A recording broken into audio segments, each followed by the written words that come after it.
சர்க்குருவே சரணம், சர்க்குருவே போற்றி, சர்க்குருவே துணை. அனைவருக்கும் வணக்கம். அடியன் திருப்பூர் ஞானசபையில் இருந்து சூர்யாசீடன். இன்று 20/10/2025 தீப ஒளி திருநாள்.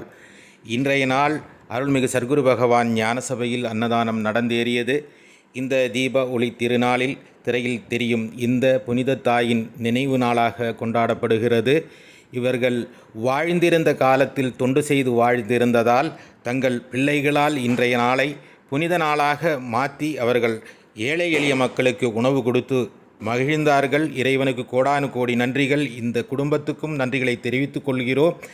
இன்றைய நாளில் அன்னதானம் உண்ண வந்தவர்களை நினைத்து கவலைப்படுகிறேன். ஏனென்றால் இந்த ஒளித்திருநாள் நாளில் கூட சொந்த வீட்டில் அன்னம் உண்ண முடியாத ஏழை எளிய மக்கள், இதைவிட என்ன சாட்சி வேண்டும்? உறவுகளை, உங்களால் முடிந்த உதவிகளை அனுப்பி இந்த புனித செயலை தொடர்ந்து நடத்துவதற்கு உதவி செய்யுங்கள். இறைவன் நம்மோடு இருக்கிறான் என்பதை உறுதி செய்யுங்கள். கர்ம வினைகளை தீர்ப்பதற்காக இறைவனுக்கு தொண்டு செய்யலாம். நன்றி. நற்பவி.